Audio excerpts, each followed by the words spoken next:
Capítulo primero. La mente como origen del poder interior. Hay un territorio dentro de ti que no muchos se atreven a explorar. Un espacio invisible donde se decide el curso de tu destino, tu mente. El mundo te enseñó a mirar hacia afuera, el éxito, las relaciones, las pérdidas, las opiniones, pero todo eso no es más que reflejo. El verdadero campo de batalla, el único que importa, está dentro. Nada en tu vida tiene más poder que tus pensamientos. Cada emoción, cada decisión, cada paso que diste o no diste, comenzó como una idea, una interpretación, un diálogo interior. Y sin embargo, pocos aprenden a escucharse realmente. La mayoría vive atrapada en una conversación que no comprende, esclavizada por su propio ruido mental. Creen que piensan, pero en realidad son pensados. Sus mentes, desentrenadas, los arrastran entre el pasado que lamentan y el futuro que temen. Y así, viven ausentes del único lugar donde la vida realmente sucede, el presente. El sabio estoico comprendió esto hace siglos.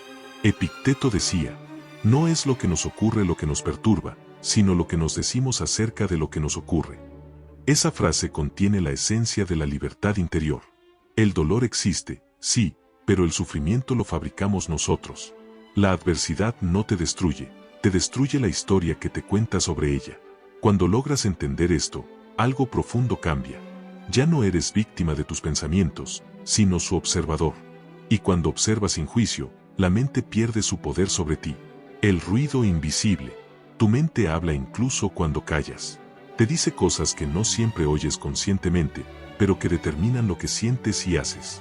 Te repite miedos antiguos, dudas que no te pertenecen, heridas heredadas. Te convence de que necesitas aprobación, de que no eres suficiente, de que tienes que demostrar algo para merecer paz. Pero esa voz no eres tú.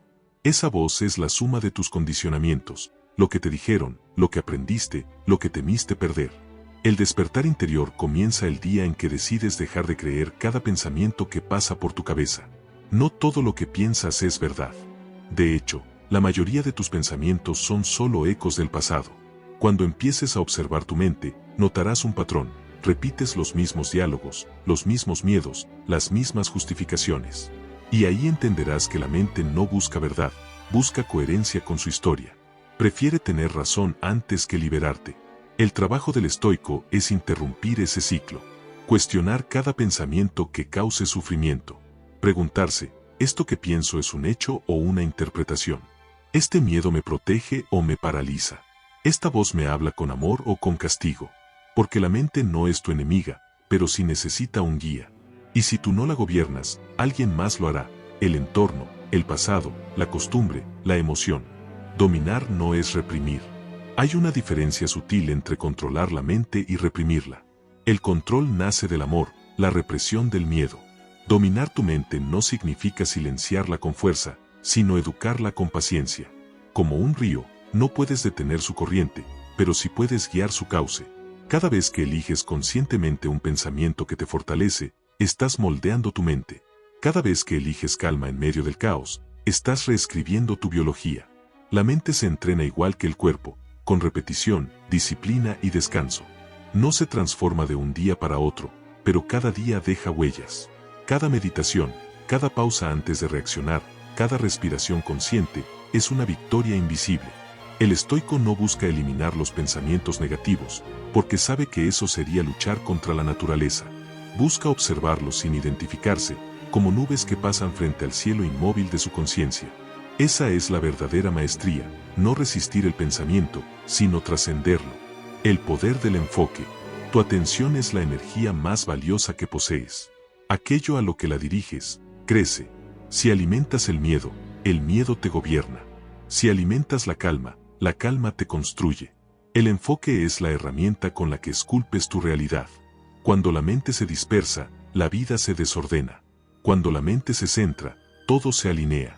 Aprende a proteger tu atención con la misma firmeza con la que protegerías tu hogar. Cada pensamiento negativo que aceptas sin conciencia es una puerta abierta al desorden interno. Cada preocupación que dejas crecer sin cuestionar se convierte en un ladrón de energía. El sabio no huye de lo negativo, pero tampoco le da residencia. Lo observa, lo comprende y lo deja ir. Porque entiende que la mente es como un jardín, si no eliges qué plantar, crecerá maleza. El entrenamiento diario. La mente no se fortalece en los momentos de calma, sino en los de caos. Ahí es donde se prueba tu práctica. Cuando te irritan, cuando la vida no sale como esperas, cuando el miedo te susurra, ahí está tu campo de entrenamiento. Cada instante difícil es una oportunidad para recordar tu poder. Respira, observa, elige no reaccionar desde la emoción, sino desde la conciencia. Esa pausa, ese segundo entre estímulo y respuesta, es el espacio donde nace tu libertad. Ahí es donde el ser humano deja de ser un autómata y se convierte en un creador. La próxima vez que algo te altere, no te preguntes por qué pasa esto, sino qué puedo aprender de esto.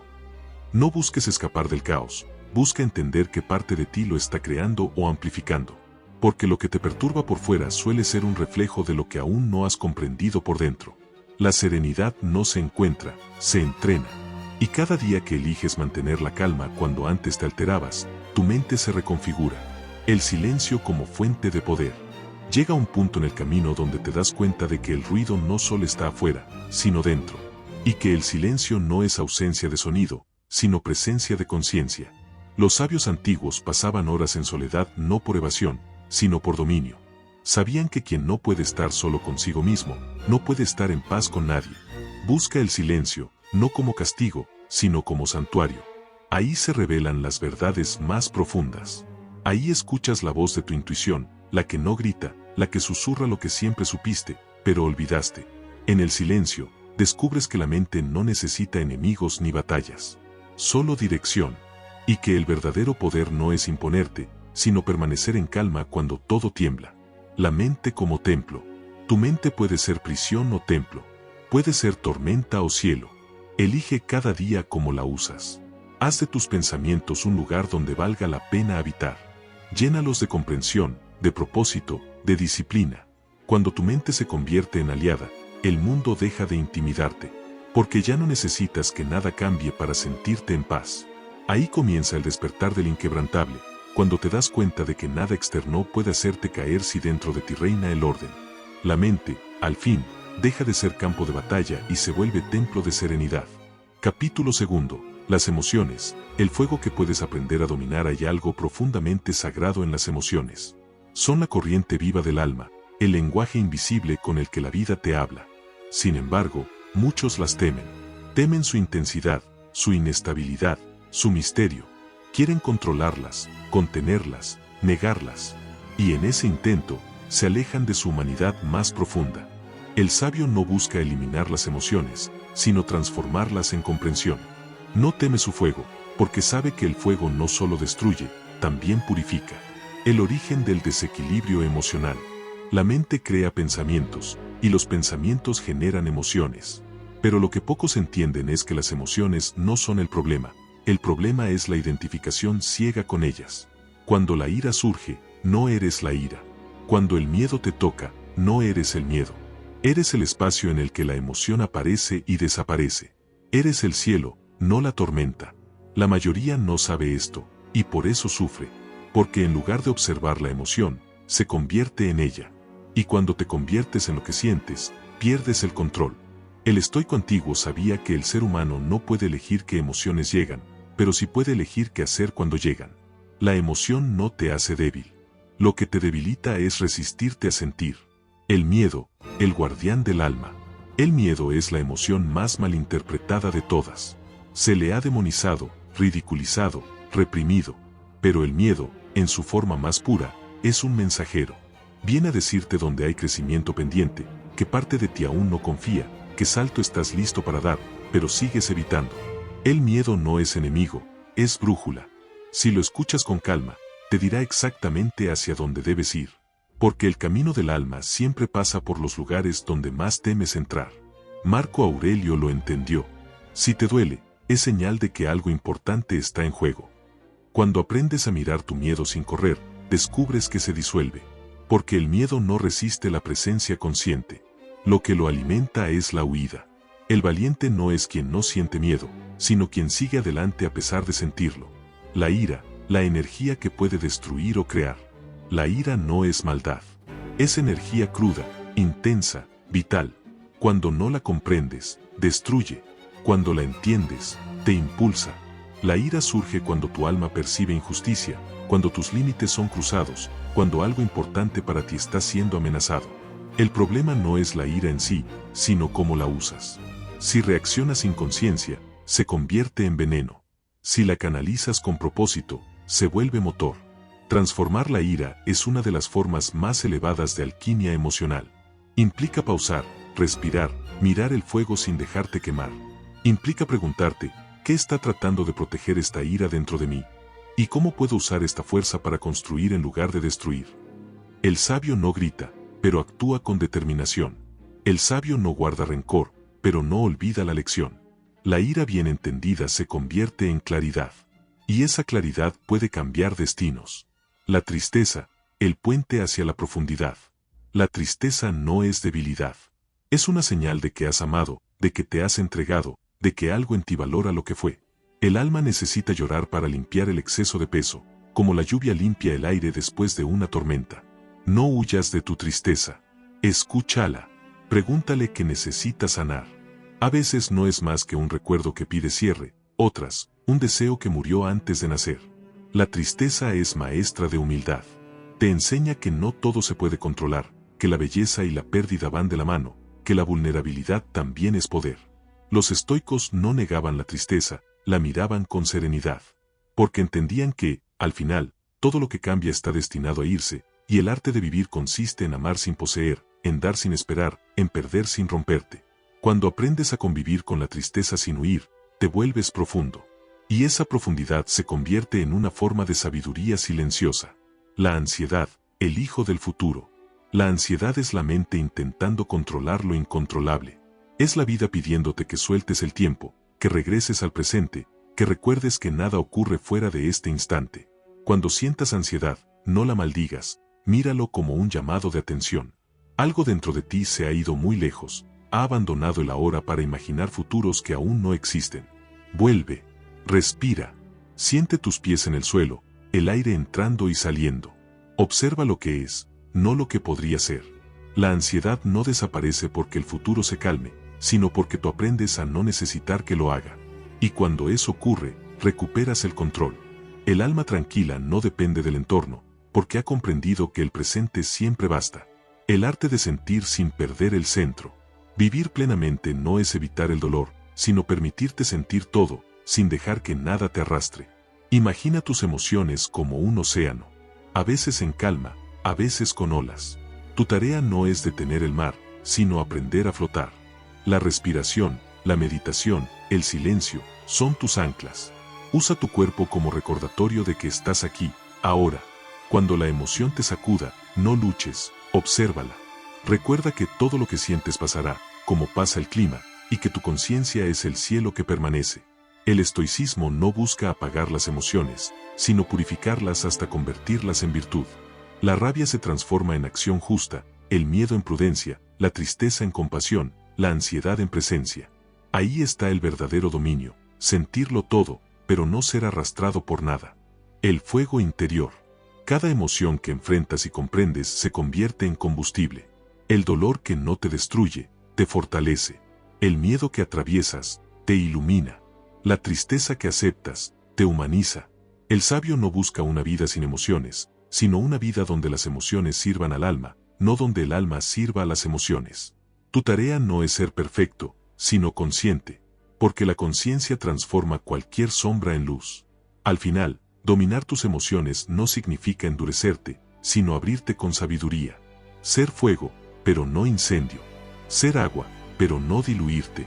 Ser viento, pero no tempestad. Y cuando alcanzas ese equilibrio, descubres algo poderoso, que la serenidad no es ausencia de intensidad, sino presencia de propósito. El fuego de tus emociones no vino a destruirte, vino a recordarte que estás vivo, y que, mientras aprendas a usarlo, nada podrá apagar tu llama interior. Capítulo 3. El propósito, el faro del alma que no se apaga. Hay una fuerza silenciosa que sostiene al ser humano incluso en sus horas más oscuras. No es la suerte, ni la fuerza física, ni la aprobación ajena. Es el propósito, esa voz interior que te susurra que tu vida tiene sentido, aunque aún no sepas por qué. Sin propósito, la existencia se vuelve repetitiva, gris, sin centro. El alma vaga entre el cansancio y la distracción, confundiendo movimiento con avance, ruido con significado. Pero con propósito, hasta el sufrimiento adquiere sentido. Porque no hay carga pesada cuando sabes para qué la llevas. El propósito es lo que da dirección al fuego interior. Sin él, la pasión se dispersa, con él, se vuelve llama que ilumina. La confusión moderna, creer que el propósito es un resultado. Vivimos en una era donde todo se mide por logros visibles, éxito, dinero, fama, productividad. Y se ha confundido el propósito con esas metas externas. Pero el propósito no es un destino, es un camino interior. No está en lo que haces, sino en desde dónde lo haces. Dos personas pueden realizar la misma acción, y una vivir vacía mientras la otra se siente plena. La diferencia no está en el acto, sino en la intención. El propósito no se busca fuera. No se encuentra en libros, ni en títulos, ni en validaciones. El propósito se recuerda. Está en ti desde el principio, esperando que hagas silencio suficiente para oírlo. El ruido del mundo, las comparaciones, las expectativas, los miedos, lo tapa, pero nunca lo destruye. Y cuando lo escuchas de nuevo, sientes que algo encaja, como si por fin hubieras vuelto a casa. La señal del alma, lo que te da energía. El propósito no siempre llega como una gran revelación. A veces llega como una sensación sutil. Hay cosas que te agotan, y hay cosas que te dan vida. El alma sabe, siempre sabe. Te da señales cada día, entusiasmo, paz, inspiración. Cada vez que sientes que el tiempo desaparece mientras haces algo, estás cerca de tu propósito. Cada vez que una acción te deja más vacío que antes, te alejas de él. No es magia, es resonancia. Tu alma vibra en una frecuencia determinada. Y cuando haces lo que se alinea con ella, todo fluye. Cuando no, todo se tensa. El cuerpo también lo sabe. La ansiedad, el cansancio crónico, la irritabilidad son señales de que estás forzando una dirección que no te pertenece. La serenidad, la concentración y la energía son señales de que estás caminando hacia donde tu espíritu quiere ir. El propósito no se busca, se reconoce por la energía que despierta en ti. Las pruebas, cuando el propósito se pone a prueba. Todo propósito genuino será desafiado. El camino que elegiste no se mide por lo fácil que sea, sino por lo que estás dispuesto a soportar por él. Los obstáculos no son señal de que te equivocaste, sino pruebas para demostrar cuánto realmente deseas avanzar. Marco Aurelio escribió: lo que impide la acción, la adelanta. Lo que se interpone en el camino, se convierte en el camino.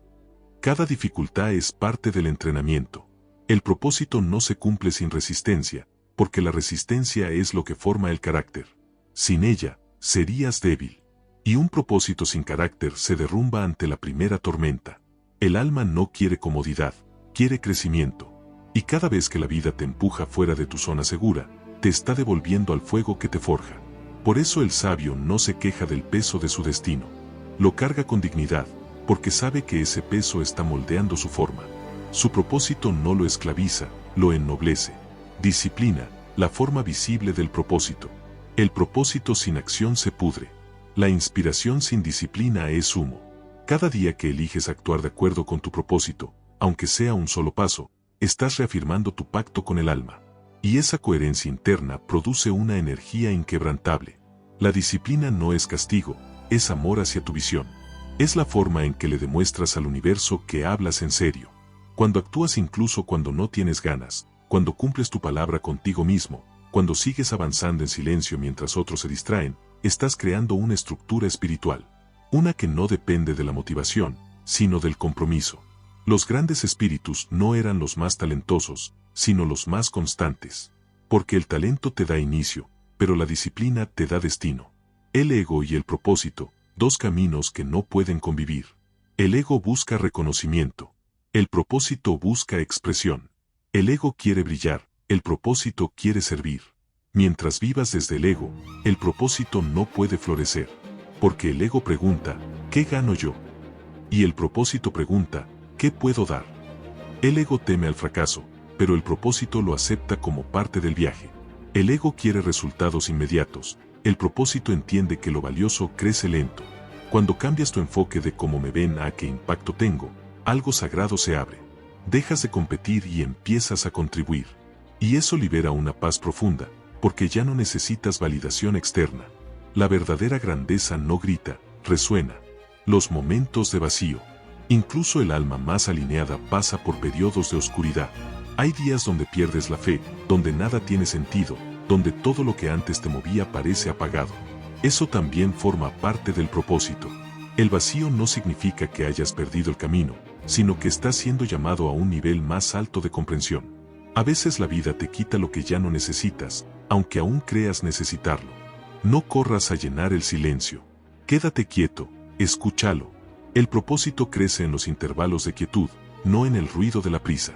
Como la semilla que germina bajo tierra, invisible, el alma trabaja incluso cuando parece inactiva. Los vacíos son preparación, no castigo. El propósito se refina en la soledad.